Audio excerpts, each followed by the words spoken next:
吉利汽车的充电桩不充电，插上直接一点反应都没有吗？4S店好使啊？4S店一插上一降电就是。呼的就插上了。对，直接就蓝光了。直接就蓝光了。对，我这插。现在是红光不对是吧？啊，现在就是红光不好使。对，必须是蓝光它才好使。它现在就等于属于那什么电保护，插上就跳不。电压还行啊。电压是不是？电压还行啊。电压正常，那就地线有问题喽。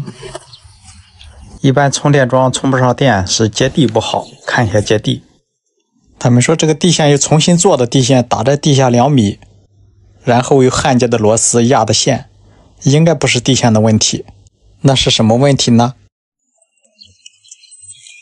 测一下地线带不带电。地线用电笔测不带电0伏，测零线带电，但是这个电压不稳，一会高一会低，20多伏。再测火线，火线电压220正常，跟我想的不一样啊。以前充电桩充不上电是地线带电零线带电，现在是零线带电，那这是什么原因呢？我还得用万用表测一下火线与地线、零线与地线之间的电压。一支表笔插地线，另一支表笔测量火线对地线。哇，这个电压高了，超过了250伏。再看一遍，表针啪摆到头了，这是什么原因呢？把档位升高看一下，再测火线对大地，地线300伏啊，超过了250伏，这个电压有点高，出乎了我的预料。为什么呢？我在问我自己，我也不知道为什么，电压确实高。接着测，把档位达到250伏档，测量零地之间的电压，零线与地线170伏左右，170伏左右。正常情况应该在0到3伏之间呀，所以这又出乎了我的预料。是我的表有问题吗？那我再用数值表测一下电压呢，看一下220，这个为啥显示正常呢？因为火线对地电压220是正常的，而我指针表为什么测的300伏呢？再看零线与地线12伏，而我指针表测的100多伏。而他们也说过来检测电路的师傅都说零地电压、零火电压正常，所以我就很奇怪，电压正常为什么充不了电呢？所以都怀疑是充电桩不好。我觉得查这种故障还得用指针表。接下来我准备去上一级电表看一下。上一级的电闸在这个地方，打开这个电表箱测一下，它的充电桩就是接在这个电闸下面的。那就测一下3相电在这个地方对地电压正不正常，对地是不是有漏电的。它这又重新做了接地线，这个地方又做了接地线，等于说是双接地。用万用表测量，一个夹在地线上，另一个表笔去测量，先测量零线对地150，挺高。再看一下这项火线对地，一样是超过了250伏，太高了。再看这一项，啪又100到头，太高。这3项火线对地应该是220，现在都超过了250，也就是300伏左右。所以说这是我很挠头的地方，这是为什么呢？这种故障现象是很少见的。那接下来怎么测呢？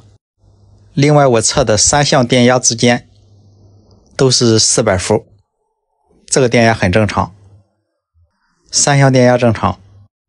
然后再测每一项火线对零线电压正常，也就是说咱们家用电火线对零线之间电压都是220伏。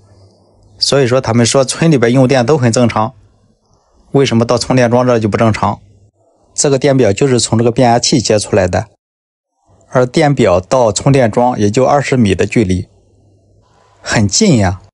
是充电桩电路的问题吗？他们都怀疑充电桩。我以为它是这个，就是这个充电桩推的。拉充电桩以后我再测电压。还是这样。和你充电桩没有关系。没关系。电压都超过了250了，超过250了，也就是说跟你那个没关系，它这个电压是有问题的。是它这个这变压器没做接地吗？变压器？做接地，他们做接地，要不然我电话叫了，真的是。主要是看做没做接地，主要是看它的零地是不是。他以前为什么火？不知道，我这种情况没办法解释。我就是不然还是弄。这种情况，要么说地不好，接地做的不好，不是你接地做的不好，是他们的接地做的不好。这种现象很迷糊人。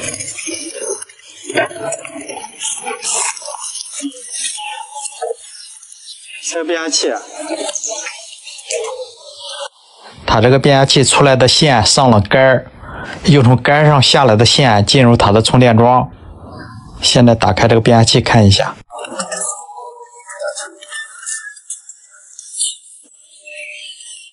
这是零，这是 D， 零线带电，D 线就不带，因为我站的是地上，它和地是同源的，然后还是零排，零排应该是没做接地。你测一下零它们之间的电压，零 D 之间有电压，而且这个电压在慢慢的升高，在慢慢的往上涨。哎，这是为啥呢？为什么呢？而且这个时候你再去测零线带电多少伏，41伏，电压高上来了，电压不稳定，一会高一会低。所以说现在这种故障现象，我基本上就猜出来什么原因了。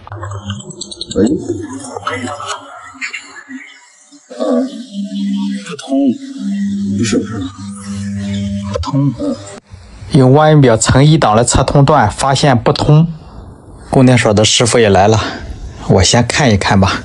这里有个缝，可以看到下面的接地体连出的接地线，但是看不清楚连哪去了。在箱变下边有个很大的空隙，这里有几个砖，我把它挪开能看到。可以看一下，里面是有接地体，还有压出的接地线。上面的接地线是接地排，再往里看，有个线鼻都没压没接，在那里当啷着。这个接头一共接出了3根接地线，去看一下。它缺一根地线上去接那个中心点。我钢模输上加料。如果我错了，那就是书上错了。这不这根线在这了，没压去。一根线。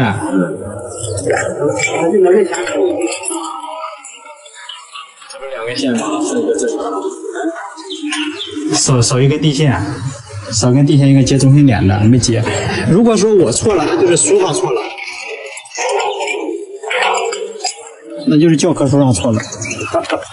哎，我是跟书上学的。所以那根线得接到零排。这个箱子换的时间不长，就是说在接线的时候有可能把这个线给忘了，把这个线拽上去接到零排上。按照原理应该接到零排上的，把它压到零排上。送上电以后再测量对地的电压，可以看一下。火线对地，和零火之间的电压一样，240伏左右。正常的情况，火线与零线的电压，火线与地线的电压应该是一样的，这样就好了。我给你送上电，你试试啊。好了，看能不能充电吧。这箱子都挪出去，下雨就完了。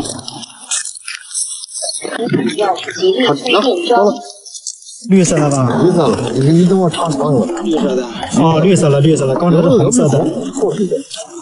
现在绿色。上全程装。一样的颜色。一样的颜色。哎，好了。好了，这样我就完成了这次电路的检修。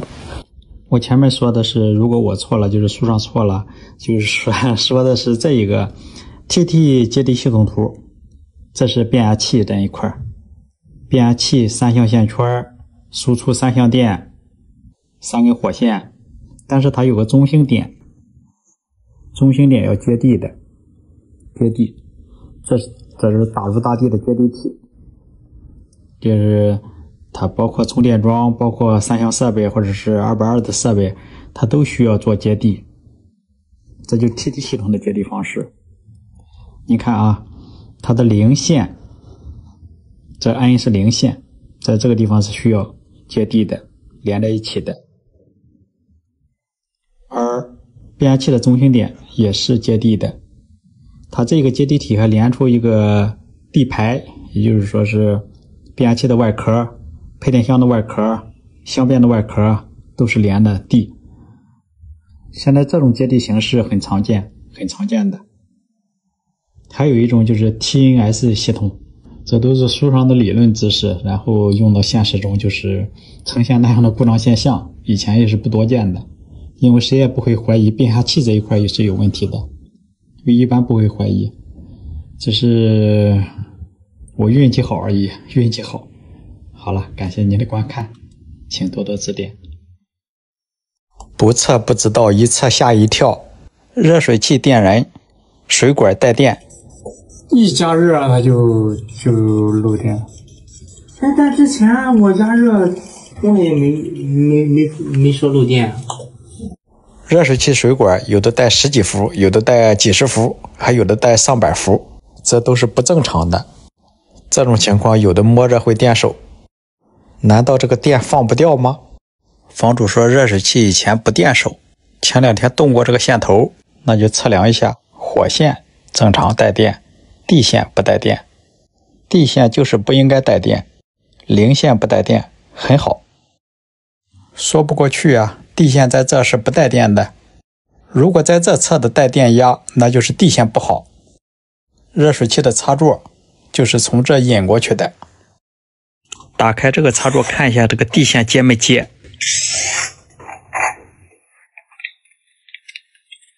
地线接了呀。好，送电。热水器一加热就有。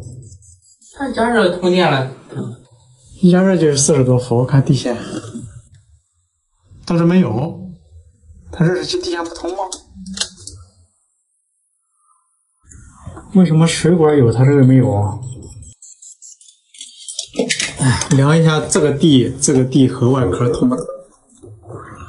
外壳通不通？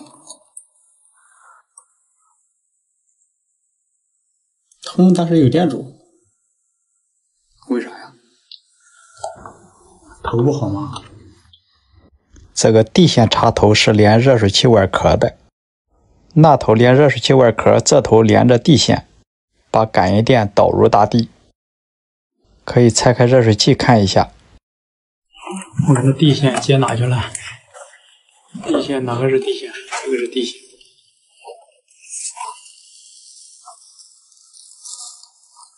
地线是钉在了外壳上。测一下。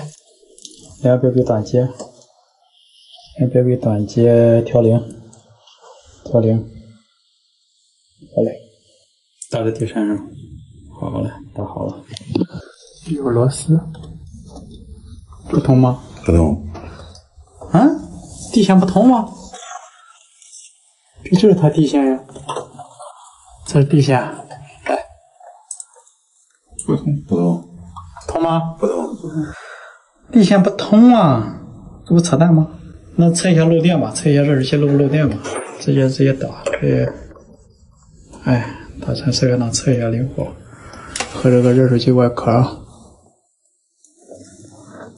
灵活。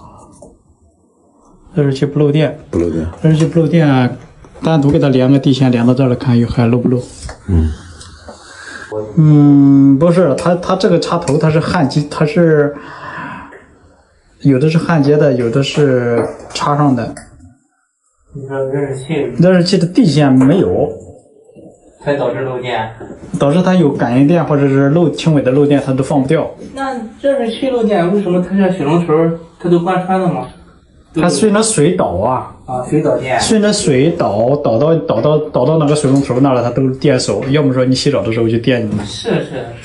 用一根电线代替地线接到热水器上看一下。现在是有没有了啊，对上，对上了。拿掉，马上有，这是个感应电。哎，马上没有了。左上就没了，所以说还是这个接地不好。这个没有，这个可以换头的，从这里你可以扒开线皮，扒开一个地线。好，就跟解剖似的，剖腹产一样。建筑前把它弄破一点皮就可以。哎，穿起打在，两个表皮先打结，标准到0了是吧？好，恢复了啊。就不通，不通的。接触不好，接触不好，不通，它这一块接触不好，这里面，遇到不通。16安的，就是16安的这种漏保插头，有带线的，有不带线的，你自己买个不带线的回来，灵活地一接就完事。主要是我接我你害怕接不好是吧？对，害怕接不好，主要是这一块没带这种异形螺丝刀，带异形螺丝刀的话可以打开看看，这一块头。这个插头这一块不好，但是没带工具没打开，直接掐了，买了个新插头，也是一个漏电保护器插头。这样把热水器插上电以后，再测水管，好了。热水器的水管就是不应该带电，大家可以测一下自己的热水器，如果接地不好的话，它会带感应电。这一款电表放在了左下角小黄车，需要的师傅可以去拍。这个插头我带回来了，我想拆开看一下。现场没带这种异形螺丝刀，很多电器或者插座，它的螺丝是异形螺丝，三角的或扁口的，你用普通的螺丝刀拆不了。所以有时候备一套异形螺丝刀还是很有必要的。下面就打开看一下。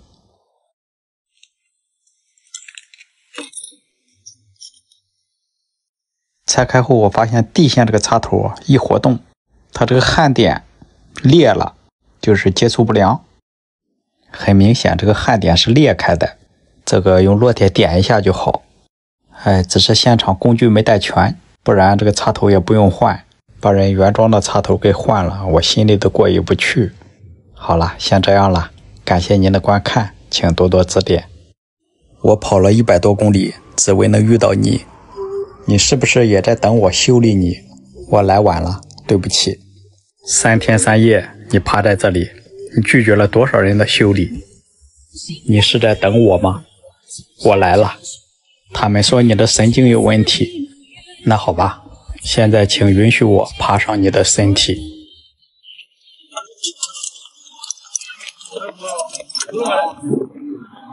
啥呀？看不懂啊。顶上那几个是保险。烧哪个呀？哪个是保险呀？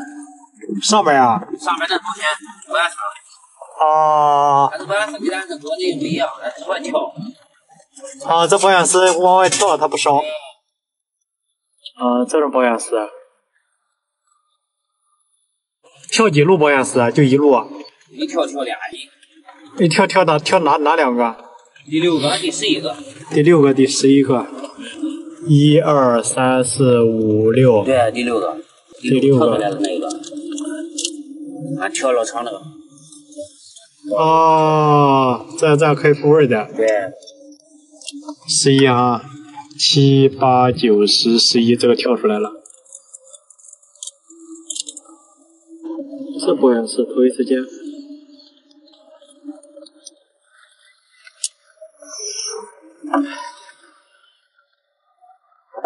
跳俩，正极有负极吗？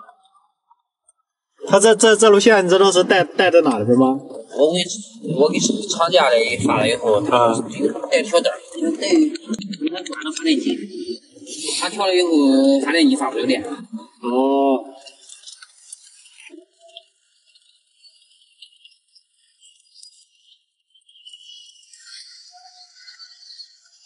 路，后边这带了什么呀？这是，主要是知道后边带了什么，才好找。那这路线带着上，往哪走啥子？有图纸吗？没有吧？没有图纸。送上电就跳，送上电就跳呗。对。知道是短路烧保险，但是就不知道是哪烧的。线上哪去了？就找这个线头就行了，捋这个线头吧，捋吧，没有线号，没有图纸，没有图纸，没有线号得捋。这啥呀？这是插头啊，这是插头。哎呀，怎么捋啊？这种咋整？咋找啊？这种，那这边怎么找啊？这路线是啥呀？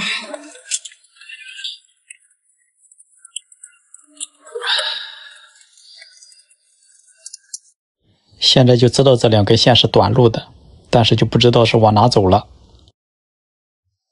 那就从这个线头开始找，往后找，顺藤摸瓜，看这路线往哪走了。那两根线是往这来的，通过测量可以确定这里有两路线，它是短路的。把这一个短路的线摘掉一根，测量确定这根线是有问题的。把有问题的这两根线拆下来，再确定一下，可以确定是这两根线是短路的。这个时候可以上巡线仪查一查这两根线的走向。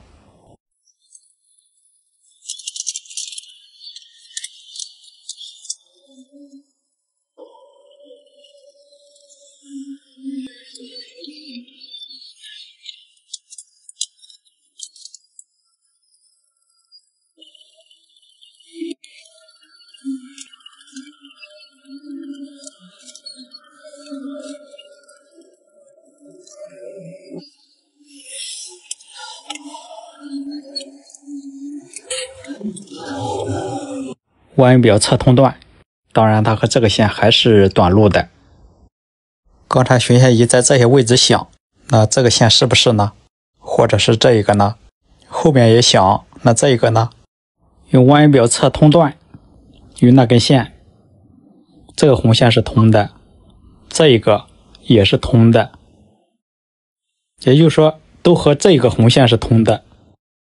然后测这一个，也是通的，那就用排除法。现在是短路的，这头我先拆掉这根线，看能不能好。把线头拿掉，不好，不是这一路。那再看这一路，同样是拆掉，拿掉这个线，还是短路的。第三个接线柱还是短路的，那就看最后一个了，拆掉，拔掉线头。好了，就是这一路有问题，这样就把范围缩小到这一疙瘩线上了。再确定一下，插上这个线头是短路的。两根线短路，一根找到了，找另一根，同样也是测通断的办法，看是不是在这一疙瘩线里边，一根一根的测，看是和哪一根线是通的。这一根是通的，再看一下通的。那下边就开始找这两路线，看一下这下边插的什么航空插头，去找一下那个航空插头，就这一个，拔掉这个航空插头。还得用巡线仪，这个插头没标啊，是上哪去了呀？打个线号就好了，可以随便加上两根线，然后打上巡线。这是油管，线我拿走了哈，上这来了，这一个，这个不是，这个不是，这个吧，这不是。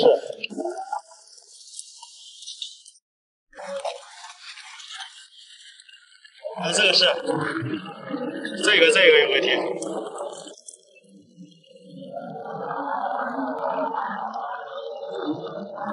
这个问题，知道是这一路的。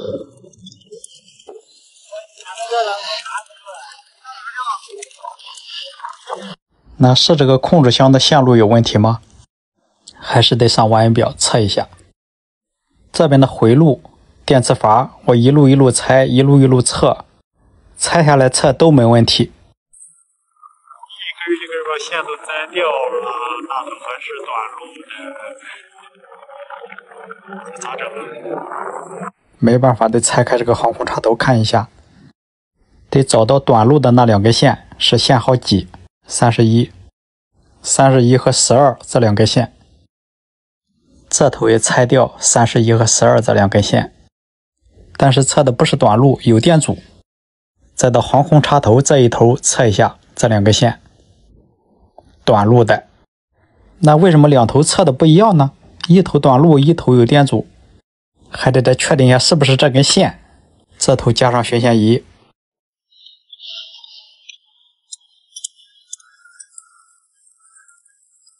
对，就是这根线呀，跟其他的没关系啊。线是对的，线有问题，找线就行了。线我估计磨破了或磨断了，直接短路了。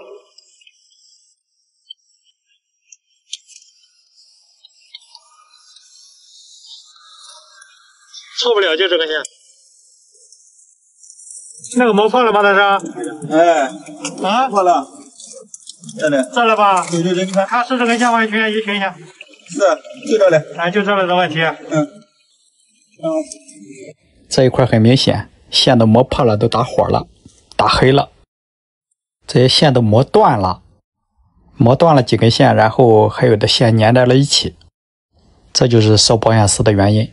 把这些断的线头重新接一下，还好这些电线都有线号，就直接接就行。接软线我习惯这样接，就像系绳一样，然后扭紧喽。这纯是我个人的习惯。这样接完以后拉都拉不断，然后把线头做上绝缘和防水，开机试一下。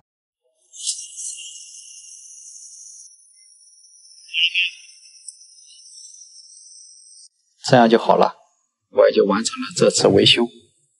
感谢您的观看，请多多指点。危险！花洒带电。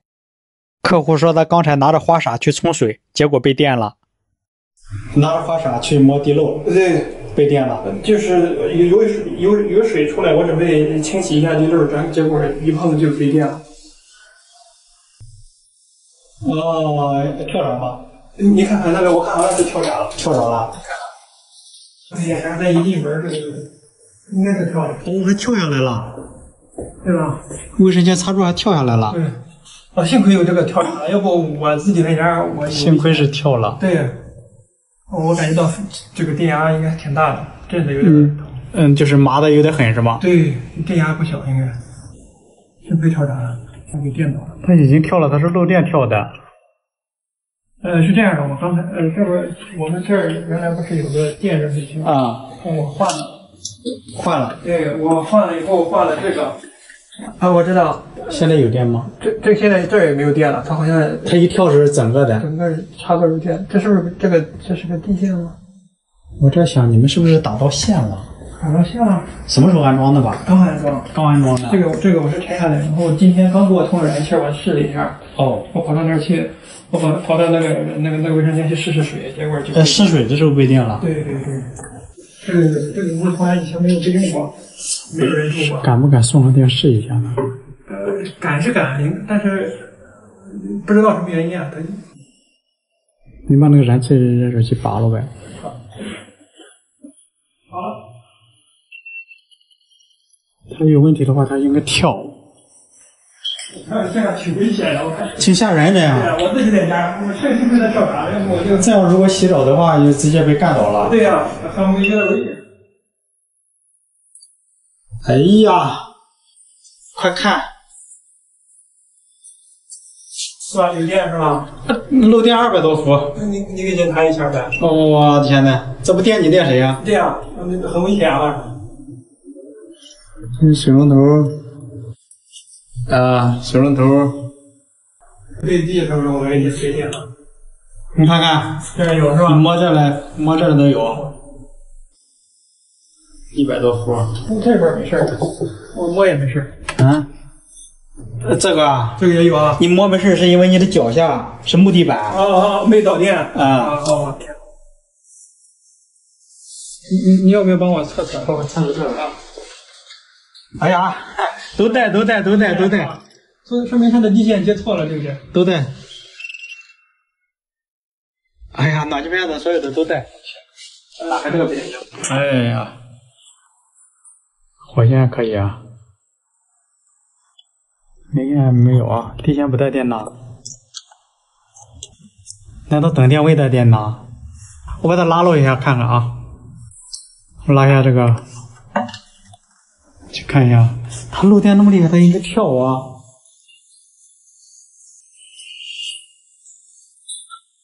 好了，好了。这个问题出现在哪呢？它这有个等电位线。等电位是从下边来的，然后等电位接的，这等电位线是从哪接的呀？这等电位不该呀，为什么会出现这样的现象呢？我先给你掐吧，行吗？先掐哈。没问题，你随便操作。掐了以后就没了，它等电位带电呢？这不开玩笑吗？等电位它接火线上了吗？那等电位自己改的这是，这上面还带，这上面还带，我先给你掐了吧。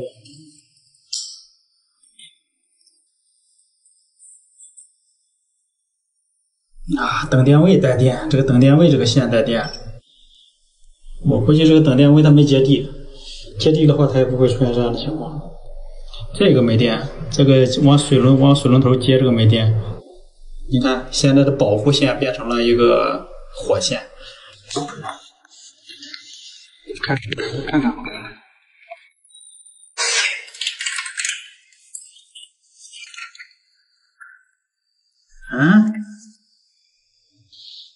你跟这个装修的有那个吗？有过节吗？那我再问一下。没有，欠人家工钱了吗？那一般都说你肯定是欠人工钱了，但是这个吧，这个你看啊，它纯粹是失误。你说他应该接到这是个火线啊，他应该接在另一个黄线上。你不，它应该接中间这个地线上啊。其实这个接不接都行，你这不是个等电位的线。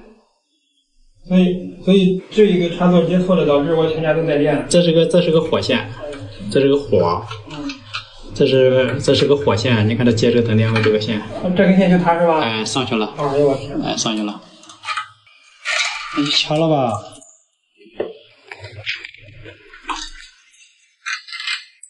你说它这是失误？多半是失误。啊，那你咋说呢？你叫我咋说？你叫我咋说？掐了吧。所以你家电路没问题，它就是接错线了。现在它没电，因为它刚刚把闸拉了，是吧？对。这样把电路给你恢复就行了。它是把这个等电位啊接这些外壳的这个线，结果它接到火线上了。所以我家的水路都带电，是不是？那只能说人家是失误了，不能说。他接错了，是吧？如果说刚才接到那个地线那儿也，那就可以了。其实那就没必要了。那也没必要了。有时候地线还有带电的时候呢。主要是它水的地方接这么根电线，让我感觉有点。正规的就应该这样接，但是这个必须是等电位。我不明白这个等电位。水这带有漏电线，让我感觉有点害怕。这个不用怕了，现在不用怕了，是个空的了。正常情况下测水龙头是0伏，这些都正常。0伏。如果有个几十伏，或者是有个100-200伏、300-200伏，那都是漏电了。所以这是0。你家电路现在是安全的，放心用电，好吧？太感谢了。哎，不用客气。好啦，这样我就完成了这次电路的检修，感谢您的观看，请多多指点。